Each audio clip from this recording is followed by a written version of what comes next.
Ito ay pagpapaalala ng patuloy na katapatan ng Diyos sa atin bilang isang iglesia at patuloy na pagtugon niya sa bawat pangangailangan natin.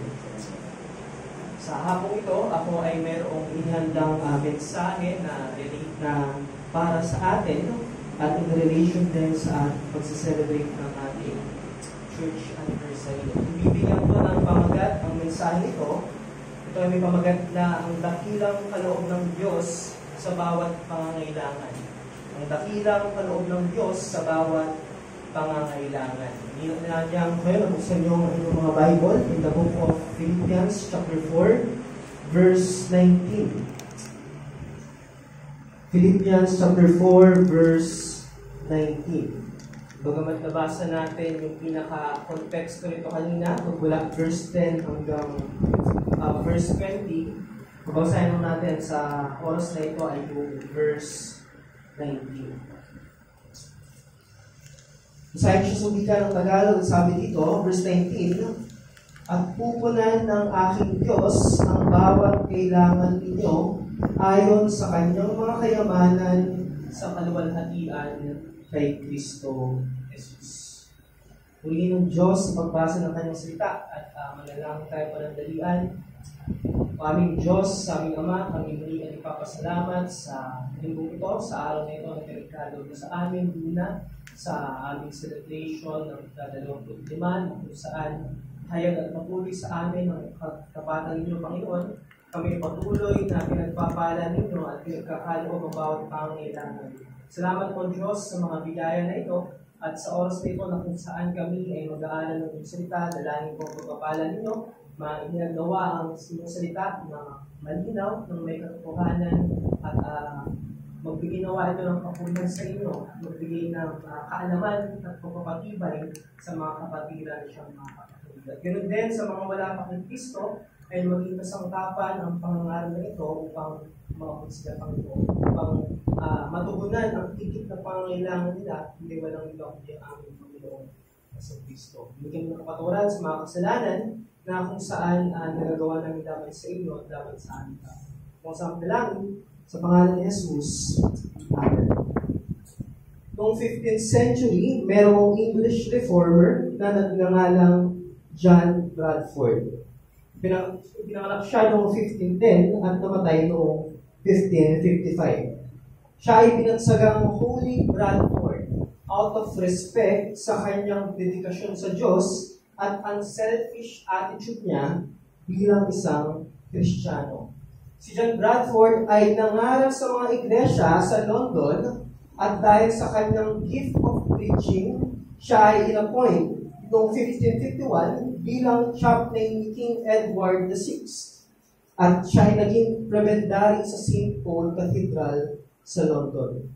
Kasunod ng pagkamatay ni King Edward VI noong 1553, pinalitan siya ni Queen Mary I o yung kilala na Bloody Mary, na tinatawag siya, gano'n ang tawag sa kanya ng mga protestante dahil itong si Queen Mary I ay pinanumbalik niya yung mga karapatan at proteksyon ng mga Katoliko.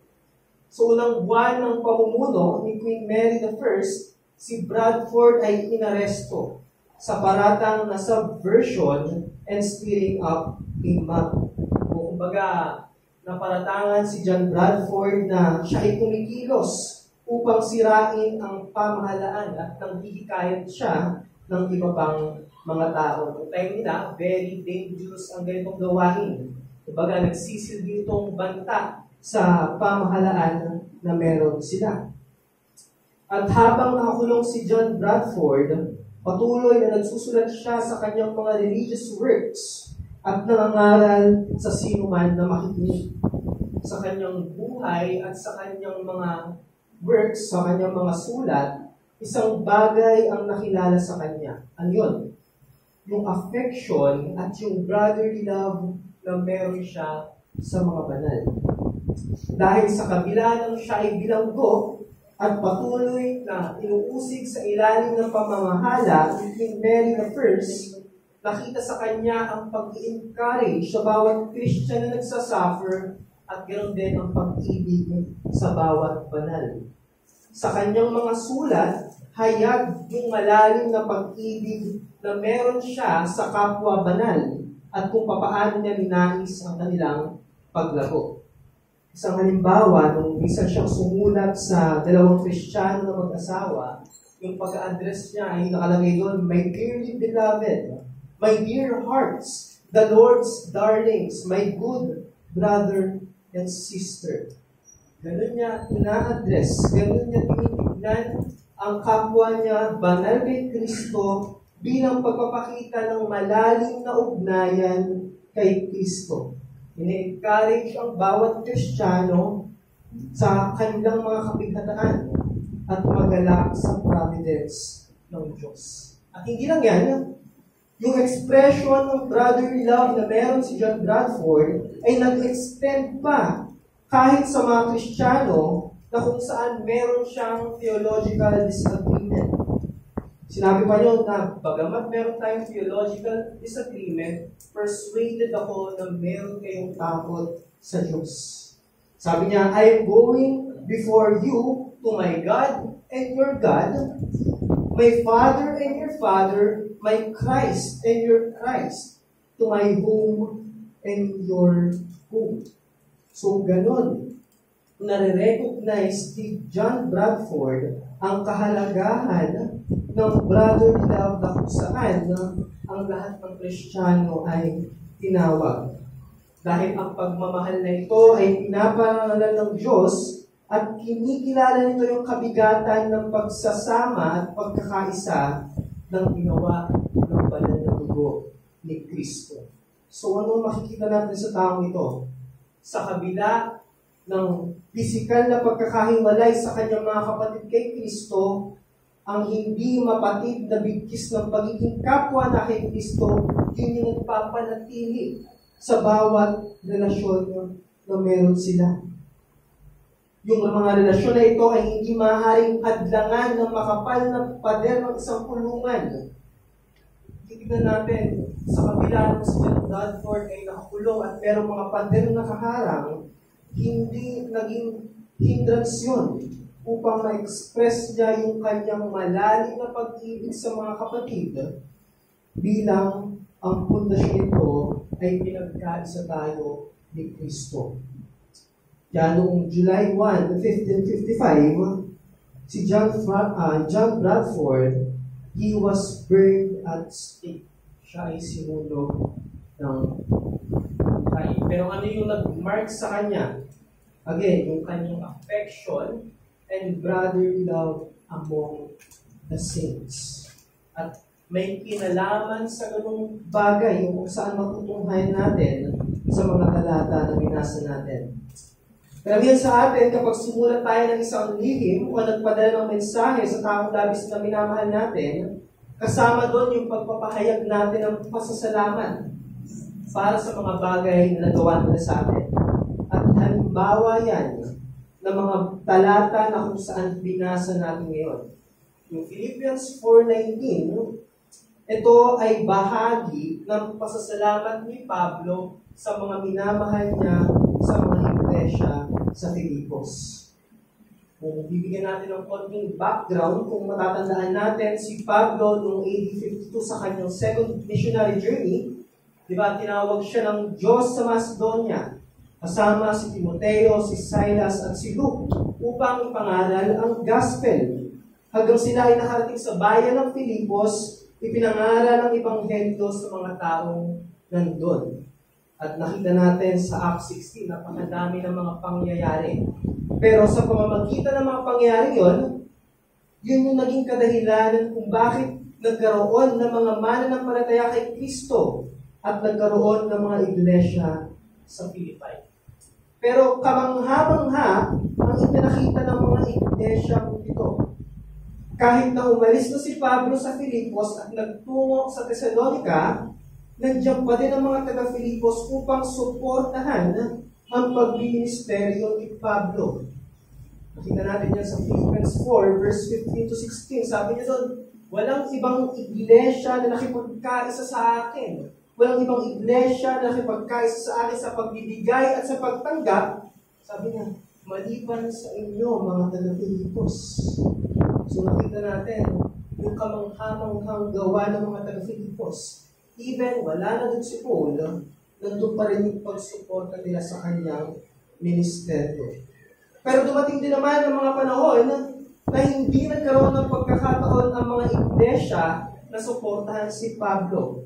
Sinabi niya sa Philippians 4:10, merong mga panahon na kung saan ang mga iglesia ay walang involvement sa pagministeryo ni Pablo dahil sa kawalan ng pagkakataon na tumulong. Pero gayon pa man, sa mga sulat ni Pablo sa pagkakataon ito, na siya ay bilanggo sa Roma, sabi niya, ako'y muling nagpapasalamat dahil binuhay ninyo ang pagmamalasakit mo sa akin.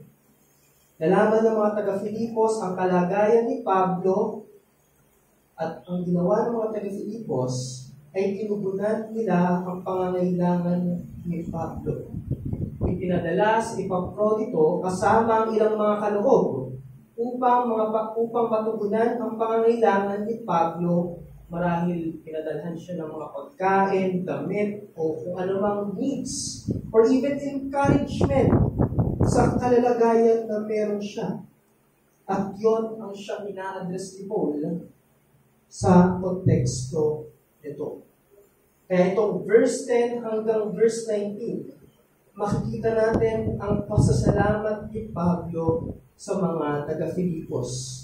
Naranasan ni Paul ang pag-ibig at pagmamalasakit ng mga kapatid na mananampalataya sa pamamagitan ng kanilang sakripisyo at masaganang pagkakaloob. Na si Pablo, bilang sa kanyang kalalagayan, wala siyang kakayanan na suklian at ibalik ang kabutihan ng mga iglesyang ito. Pero at this point, giniit niya na pupunan ng aking Diyos ang inyong pangangailangan. Ano ang naging response ni Paul sa lahat ng tulong na natanggap niya sa mga taga-Filipos? Binigyan sila ng isang mabiyayang pangako na pupunan ng aking Diyos ang bawat kailangan ninyo. Dahil nakakulong si Pablo noon, anong magagawa niya para maibalik niya ang kabutihan na ginawa sa kanya? Mas mahusay ito. Dahil ang Diyos ay makapagbibigay ng higit pa sa magagawa ni Pablo. Kaya ma-observe natin, ang pangakong ito ay ibinigay sa mga nakay Kristo at ito ay totoo sa lahat ng mga nakay Kristo, sa lahat ng Kristiyano. Pero binigay ito ni Paul directly sa mga taga-Filipos dahil sa kanilang pag-ibig, pagmamalasakit, sakripisyo at masaganang pagkakaloob. And we may ask, ano ang katiyakan ng pangakong ito? Bakit ganon ka-confident si Paul para sabihin na pupunan ng aking Diyos ang bawat pangangailangan ninyo? Well, ang pangako ito ay may katiyakan dahil ang tagapamagitan ng pangako ito ay si Kristo Jesus. Ang pagkakaloob ng Diyos ayon sa kanyang mga kayamanan sa kaluwalhatian kay Kristo Jesus. Malakas ang loob at nakatitiyak na sinasabi ni Paul ang pangako ito. Bakit? Dahil ang mga kausap niya ay nakay Kristo. Si Kristo ang tagapamagitan ng mga pangako ito. Sabi nga sa Romans 8:32, siya na hindi pinagkait ang kanyang sariling anak, kundi ibinigay dahil sa ating lahat, bakit naman hindi ibibigay sa atin ng walang bayad ang lahat ng mga bagay? So, yun yung pinanggagalingan. Bakit pagkakaloob sa atin ang lahat ng ating pangangailangan o bawat pangangailangan? Dahil nauna nang ipinagkaloob sa atin si Kristo Jesus. Ito ang aking mensahe o ang buod ng aking mensahe sa hapong ito. Dahil kay Kristo, mabiyaya at masaganang pinupunan ng Diyos ang bawat pangangailangan ng Iglesia. Dahil kay Kristo, mabiyaya at masaganang pinupunan ng Diyos ang bawat pangangailangan ng Iglesia. Yung pangakong ito ay nakaugat sa dakilang biyaya na nauna nang ipinagkaloob sa atin, si Kristo. Kaya nga, grace upon grace, biyaya, sinundan pa ng isa pang biyaya. Isang dakilang biyaya na matanggap mo si Kristo at isa pang biyaya na punan ng Diyos ang bawat pangangailangan mo kay Kristo. So yun yung makita natin. Doon nang gagaling ang mga pangako ito. At dalawang punto ang nais kong makita natin dyan. Una, ang pangakong ito ay dapat magdulot sa atin ng kagalakan at kasiyahan. Ang pangakong ito ay dapat magdulot sa atin ng kagalakan, ng joy, at ng kasiyahan, ng contentment. Unang punto, kung mababasa natin ang buong sulat ni Paul sa mga taga-Filipos, ang nangingibabaw na tema ay kagalakan. Joy. Kung saan paulit-ulit niyang binanggit ang joy, rejoice, and blood. Pero alam niyo, ang salitang ito ay hindi madaling ibato sa time nila. Na para bang all is well sa kanilang buhay at wala silang pinagdadaanan ng kahit anong problema. Alam ni Pablo yung hirap na meron ng mga iglesia. At ganoon din ang mga iglesia ay alam nila ang hirap na dinaranas ni Pablo sa kanyang pagkakabilanggo. At alam din natin na hindi madaling maranasan ang kagalakan sa oras ng kahirapan.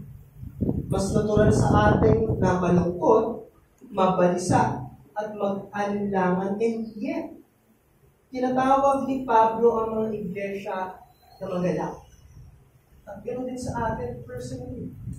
Danas natin ang hirap ng buhay. Danas natin ang mga bagay na nagdudulot sa atin ng pagkalungkot, pagkabalisa. And yet, tinatawag tayo na magalak. Posible ba ito? Posible ba na magalak sa gitna ng mga paghihirap? Isang sagot dyan, kung ikaw ay na kay Kristo, yan ay posible. Sapagkat si Kristo ang basihan ng ating kagalakan. Kaya nga, ang panawagan ni Paul, magalak ka sa Panginoon. Palagi, uulitin ko, magalak ka. So, ang pinaka-point nito, kung ikaw ay nasa Panginoon, at ang kagalakan mo ay nasa Panginoon, na siyang nasa iyo, at kahit kailan ay hindi mawawala sa iyo, pues, magalak ka. Pero gusto ko rin makita dito, yung panawagan ni Paul na magalak sa Panginoon ay isang panawagan na mayroong pinanggagalingan. Bakit magalak? Bakit magalak sa Panginoon? Anong meron sa Panginoon na dapat ikagalak? Ano ang dahilan? Alam nyo, hindi ito mababaw na panawagan na para bang binabato mo lang ang salitang magalak ka sa Panginoon dahil hindi mo sinasabi ng Bible. Hindi. Meron itong pinanggagalingan. Meron itong malalim na pinanggagalingan. Kung isa-survey natin ang Book of Philippians, makikita natin ang sinasabi ni Pablo o yung pinaka-pinanggagalingan ng kagalakang ito. Silipin natin sa Philippians 1:6. Silipin natin or sisipin lang natin yung mga ilang verses na pinanggagalingan ni Paul sa panawagan na ikaw ay magalak. Philippians 1:6. Nakita natin dyan na kay Kristo, ang Diyos na nagsimula ng mabuting gawa sa atin ay lulubusin hanggang sa araw ni Kristo. Philippians 1 verses 9 to 11. Binabanggit dyan na kay Kristo tayo ay may pag-ibig kaalaman at pangunawa. Philippians 1:20. Sinasabi dyan na kay Kristo, tayo ay merong inaasahang pag-asa at hindi kailanman mapapahiya. Philippians 1:21. Sinasabi dyan, kay Kristo ang buhay at ang kamatayan sa Kanya ay isang pakinabang. Moving forward, meron pa, Philippians 1:28-29. Binabanggit dyan na kay Kristo meron tayong kaligtasan, ipinagkaloob sa atin ang manampalataya at yun din ang mag-is alang-alang sa Kanya. Philippians 2:13. Binabanggit dyan na kay Kristo, ang Diyos ay gumagawa sa atin para sa Kanyang mabuting kalooban. Philippians 3:9. Binanggit dyan, kay Kristo tayo ay may katuwiran na buhat sa Diyos. Philippians 3:20. Binanggit dyan na kay Kristo, ang pagkamamamayan natin ay nasa langit. Philippians 3:21. Binanggit dyan na kay Kristo, tayo ay may pangakong pagkabuhay mula sa mga patay, kung saan ang ating mga hamak na katawan ay magiging katulad ng katawan ng kanyang kaluwalhatian. Philippians 4:13, binabanggit dyan kay Kristo, ang lahat ng mga bagay ay magagawa. Maging sa verse natin ngayon, binanggit dyan kay Kristo, may pagkakaloob ng bawat pangangailangan natin. Silip ka sa book of Ephesians. Binabanggit doon, in Christ, we have spiritual blessings. Pinili ka, itinalaga ka, inampun ka, tinubos ka, pinatawad ka, pinasagana ka ng karunungan at pangunawa, tatanggap ka ng mana, pinatakan ka ng pangakong banal na Espiritu, at ang banal na kasulatan ay ipinrepresent sa atin si Kristo at ang mga kayamanan na meron siya. Kung ikaw na kay Kristo, lahat ng ito ay sa'yo. Magalak ka. Doon nang gagaling yung panawagan ni Paul sa kagalakan. Sa liwanag ni Kristo at ang mga kayamanan sa Kanya, bagay na hindi mawawala sa iyo. Kaya hindi lang niya basta tinatawag ng mga iglesia na magalak ka dahil hindi naman talaga dapat, kundi magalak ka. Dahil si Kristo at ang mga kayamanan na meron sa Kanya ay nasa iyo at hindi mawawala sa iyo. Most of the time, tayo ay aware na kung saan nagkakaroon tayo ng kasiyahan sa mga bagay na alam din natin na kapag nawala yung mga bagay na yun, ay wala rin ang kasiyahan. Ngunit ang point dito, itali mo ang kagalakan mo kay Kristo. Siya ay nasa iyo at kailanman hindi mawawala sa iyo. At yan din ang mapapansin natin sa ating iglesia sa loob ng 25 taon na kung saan may mga nawalaman, may mga pagbabago man, meron mga anumang pangyayari na maaaring nagdulot sa atin ng pagkalungkot o pagkabalisa. Pero sa kabila ng lahat ng yon, maganap ka sapagkat si Kristo ay nananatili at patuloy na mananatili sa kanyang iglesia. Doon tayo manggaling. At alam nyo, sinasabi ng ating text, ang Diyos ay mayaman. Siya ay mayaman sa kaluwalhatian kay Kristo Jesus. It simply means na kung ikaw ay na kay Kristo, ikaw ay mayaman. At ang mga ito ay dapat magdulot sa atin, hindi lang ng joy o kagalakan, kundi kasiyahan. Bakit? Dahil si Kristo at ang mga kayamanan na meron sa Kanya, yun yung nagtuturo sa atin ng contentment. Ito ang nagturo kay Pablo. Makita natin sa Philippians chapter 4, verse 11 hanggang 12. Sabi dito, Philippians 4:11, hindi sa nagsasalita ako dala ng pangangailangan sapagkat aking natutunan ang masiyahan sa anumang kalagayang aking kinaroroonan. Sa spiritual na bagay lang ba? Hindi.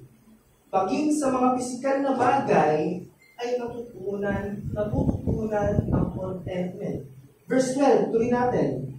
Sabi diyan, marunong akong magpakababa at marunong din ako magpakasagana.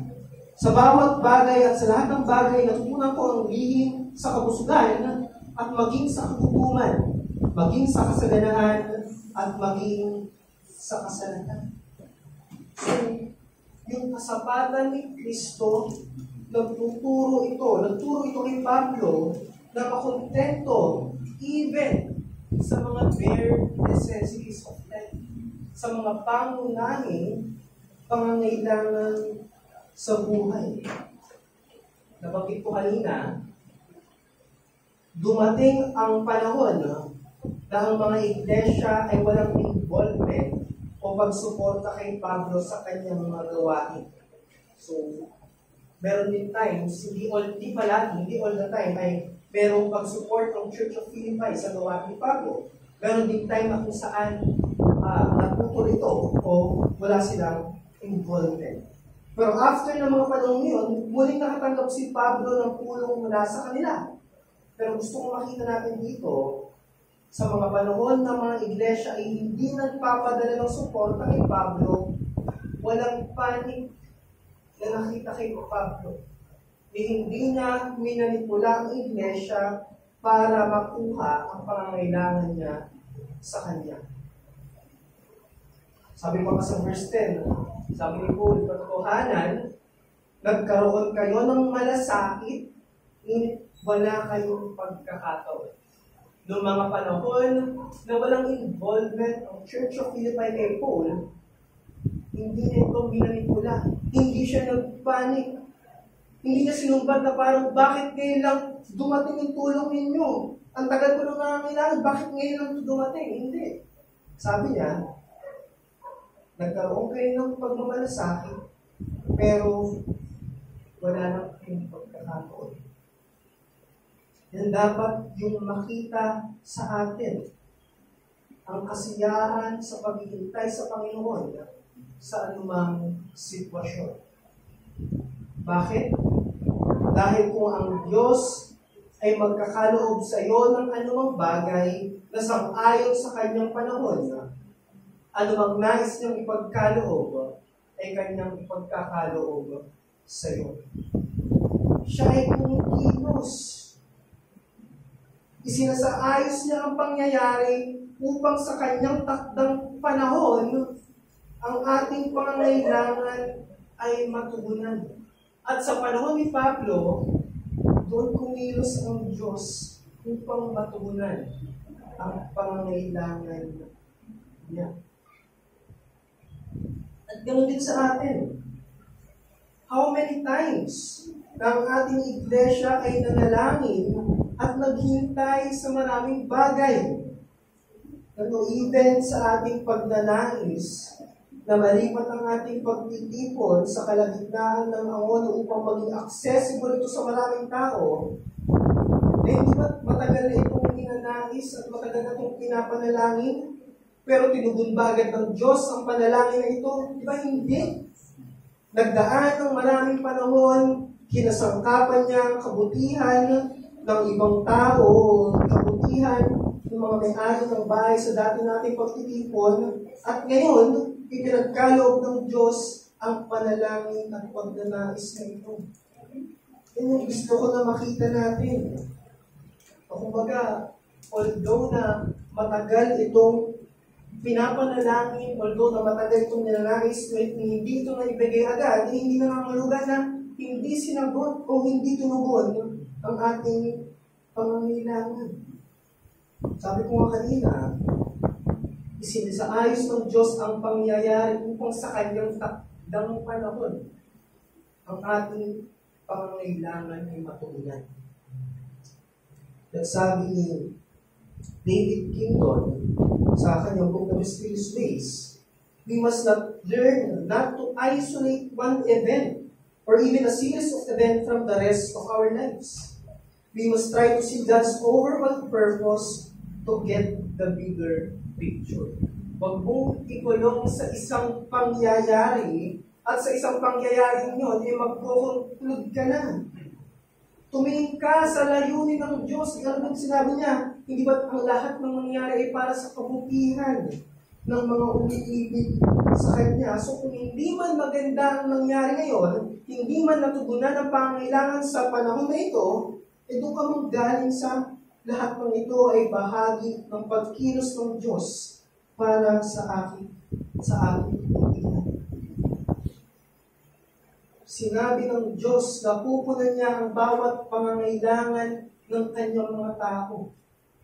Pero sa kanyang providensya, kumikilos siya upang ang ating pangangailangan ay matugunan. Yan yung nakita natin kay Paul again. Sinumbatan ba niya ang mga taga-Filipos? Hindi. Naunawaan niya, wala silang pagkakataon, pero nandun pa rin yung pagmamalasakit nila. At ganun din ang sinabi ni Jeremiah Barros of the rare jewels of Christian contentment.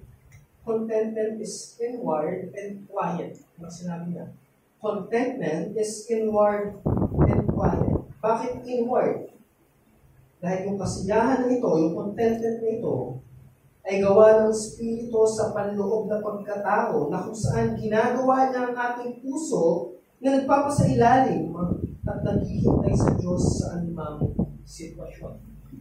Contentment is also quiet. Salungat ito sa pagbubulong-bulong o patuloy na pagrereklamo sa anumang sitwasyon. Kaya ang pinakapunto nito, yung kasapatan ni Kristo, yun yung nagtuturo sa atin na makontento even sa mga bare necessities of life. Hindi lang tinuruan si Pablo, tinuruan din ang mga iglesia. I believe even the churches of Philippi, nagpakita din sila ng pag-uugali ng contentment sa mga panahon ito. Hindi natin ang Philippians chapter 4, verse 18. Sabi dito, Philippians 4:18, ngunit meron ako ng lahat ng bagay at sumasagana, ako'y busog, palibhasa'y tumanggap kay Epaprodito ng mga bagay galing sa inyo.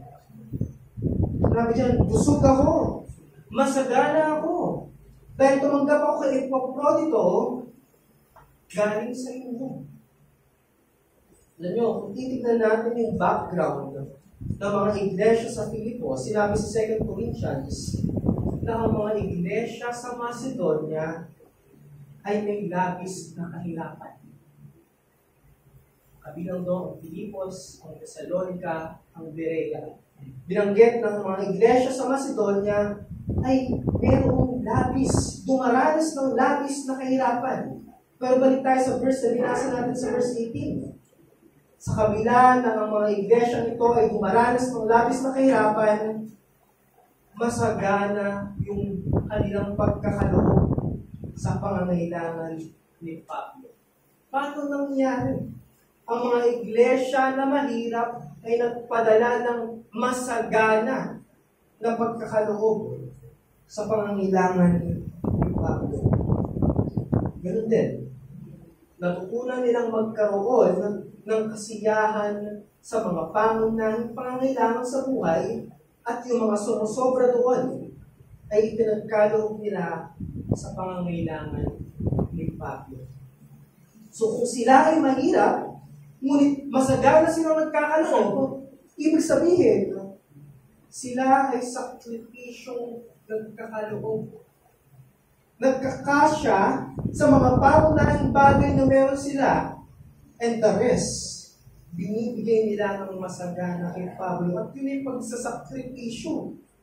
Mahirap na ang mga iglesia, pero sagana kung magkaloob, yun ay nagsasakripisyo. At napaka-timing ng panahon na ito, na ibinigay ni Pablo, dahil maaaring sa masagana nilang pagkakaloob ay naisip nila baka tayo naman ang mawalan ng pangangailangan.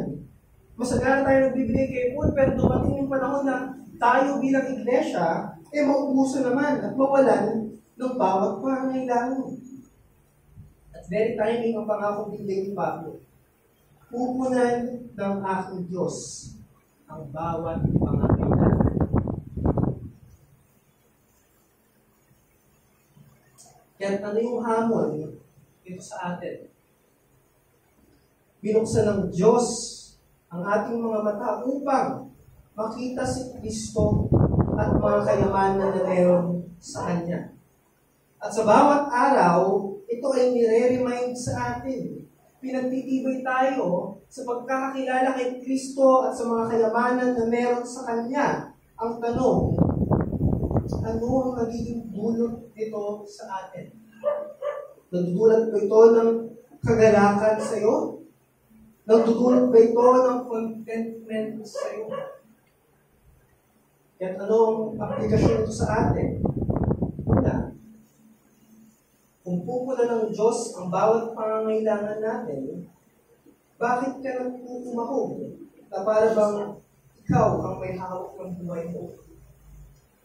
Kung pupunan ng Diyos ang bawat pangangailangan natin, bakit ka nagpukumahog at hindi mo binibigyan ng kahalagahan ang kapahingahan?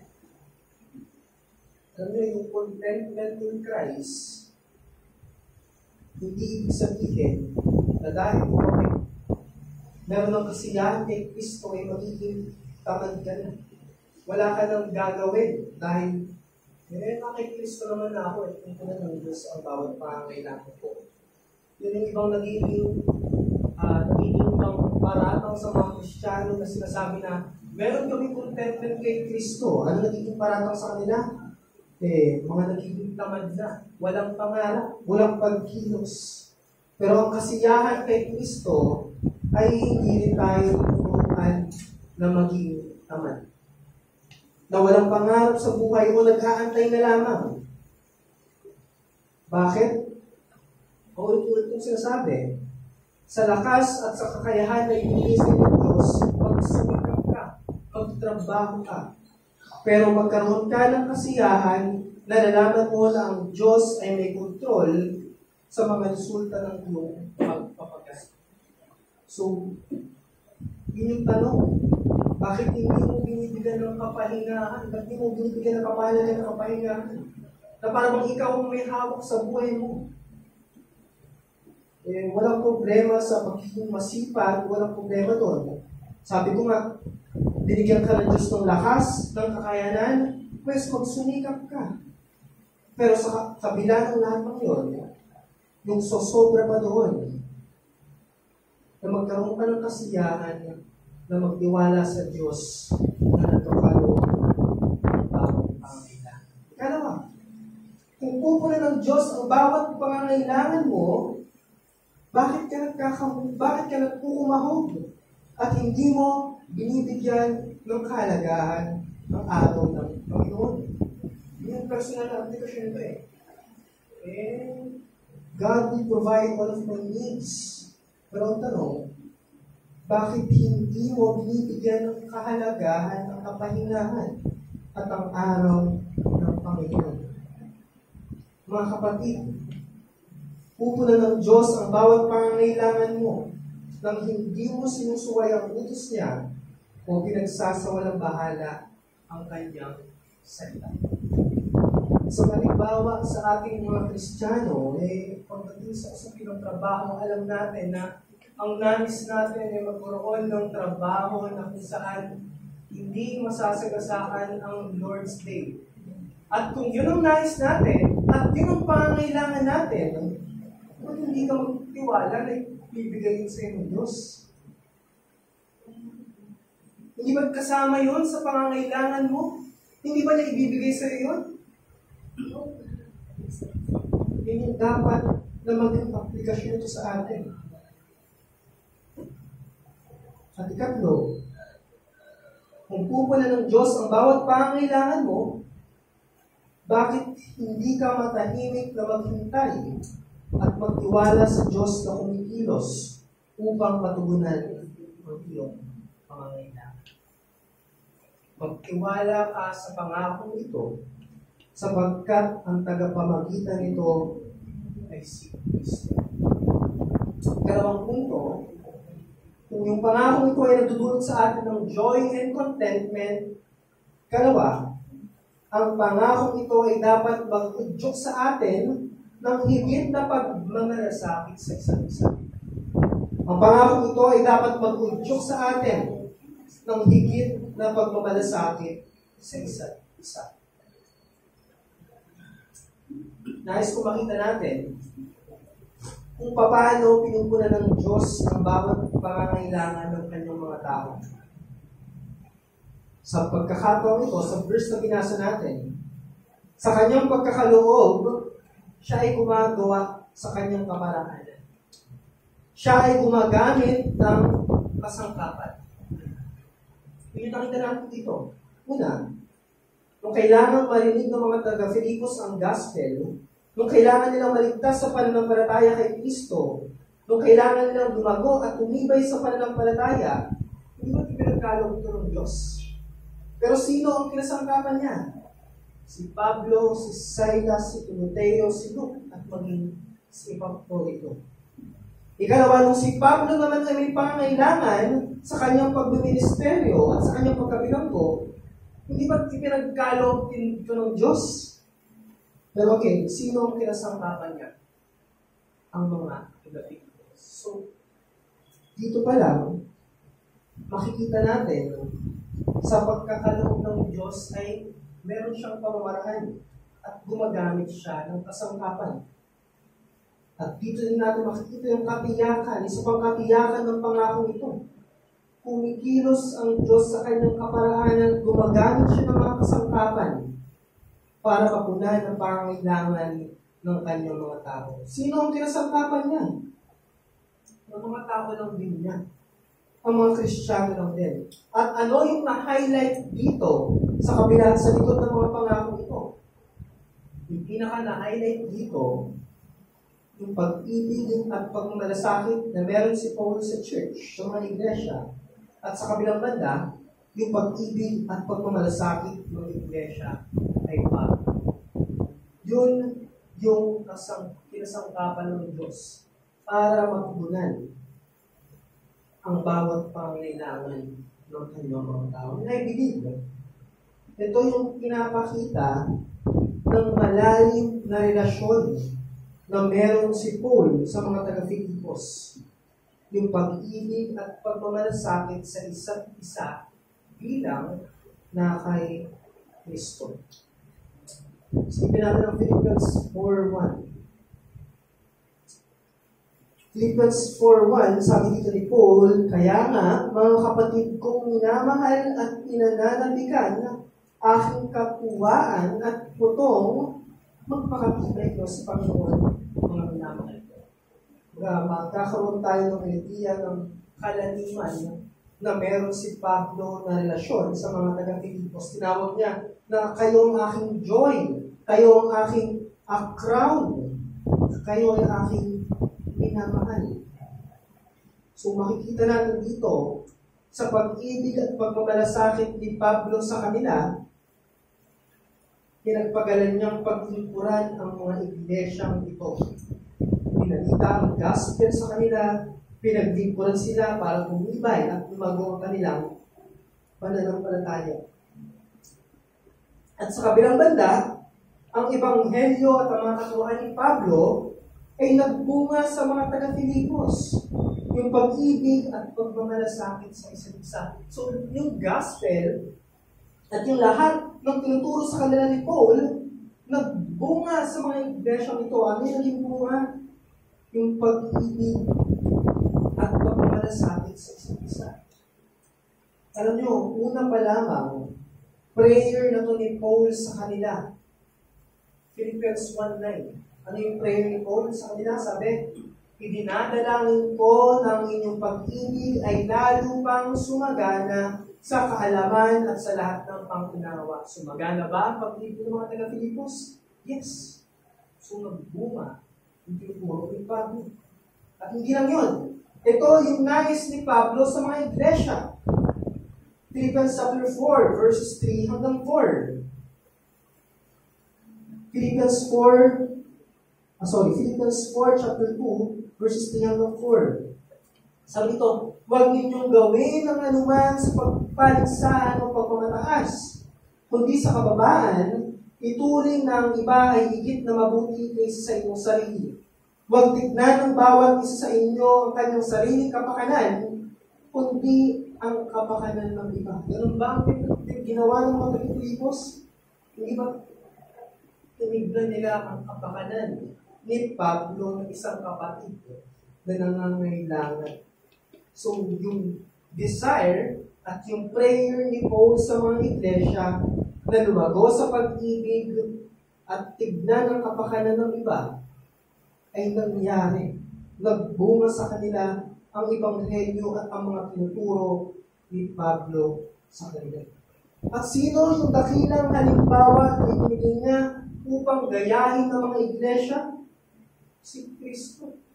Babasahin sa Philippians chapter 2 at sa mga sumusunod na verses. Sabi ni Pablo, magkaroon kayo ng ganitong pag-iisip sa mga anak kay Kristo. Na bagaman siya ay nasa anyo ng Diyos, hindi niya ituring isang bagay na dapat panghawakan ang pagiging kapatay ng Diyos. Kundi inubaran niya ang kanyang sarili, kinuha ang inyong alipin na naging katulad ng tao. Palibasa na natagpuan sa anyo ng tao, siya nagpakababa sa kanyang sarili at naging masunod na hanggang sa kamatayan.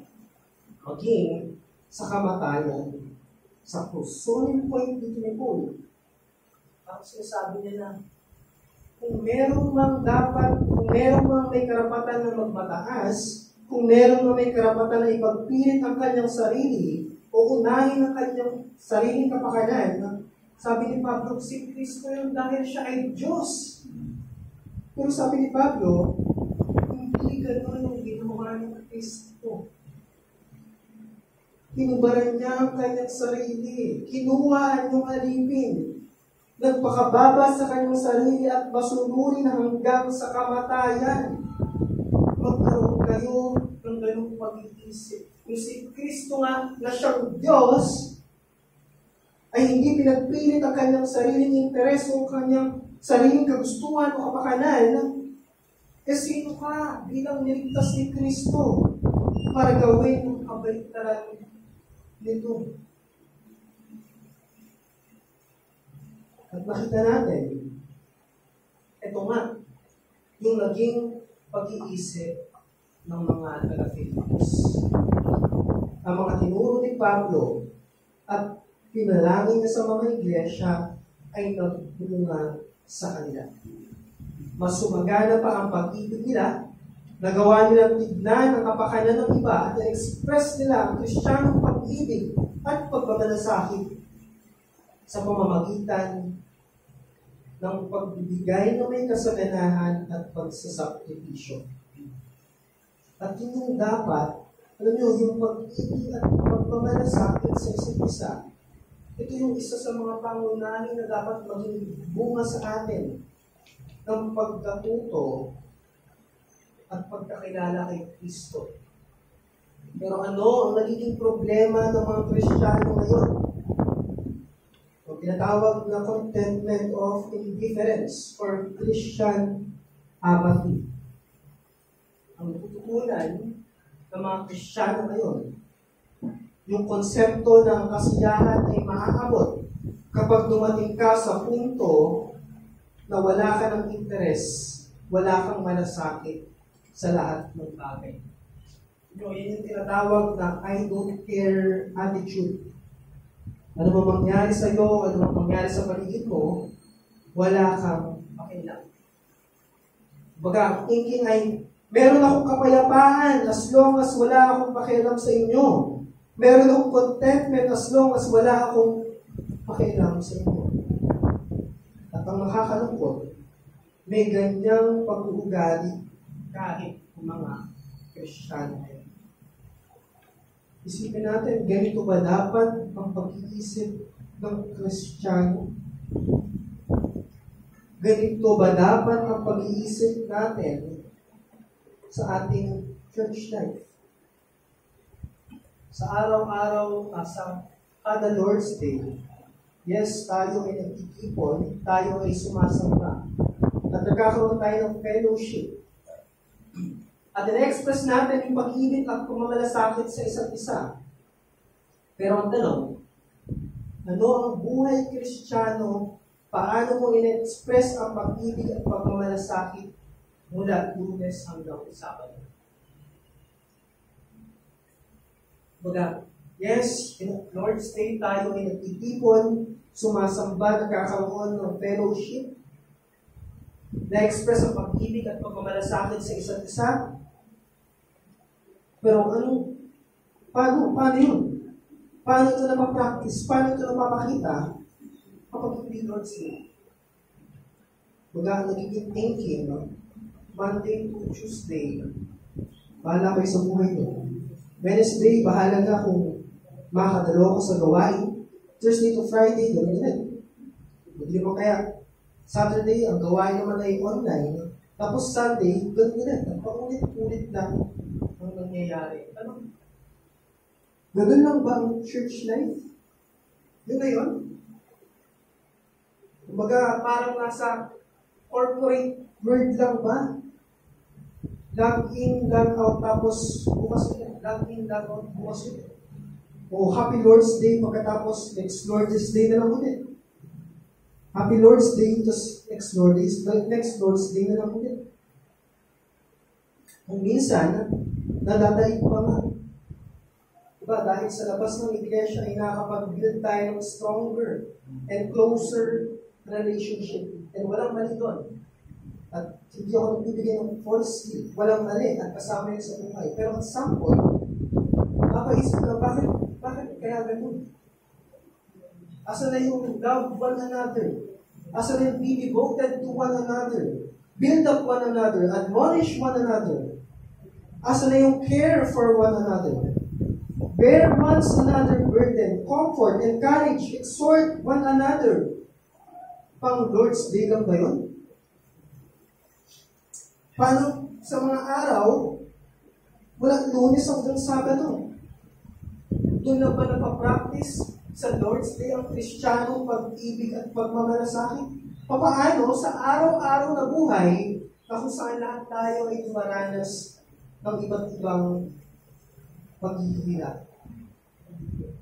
At alam mo, kung meron tayong thinking, kung Christian or kung meron tayong thinking ng tinatawag na contentment of indifference, kung meron tayong thinking, meron tayong I don't care attitude, tapon na natin ito. Hindi ka na design ng Diyos sa kanyang iglesia. Hindi ba meron tayong fellowship, meron tayong pangkaraniwan, meron tayong common na pinagsasaluhan at yun ang nag-iisang kaligtasan kay Kristo. At ikaw at ako ay may pangkaraniwang buhay na pinagsasaluhan din. Hindi lang yun. Hindi ba tayo ay partners in the gospel? Bagamat magkakaiba tayo ng iba't ibang aspeto, ngunit tayo ay isa at magkakasama sa layunin na may pangalan ng mabuting balita ng ibang hindi. Hindi ba tayo ay partners in the gospel?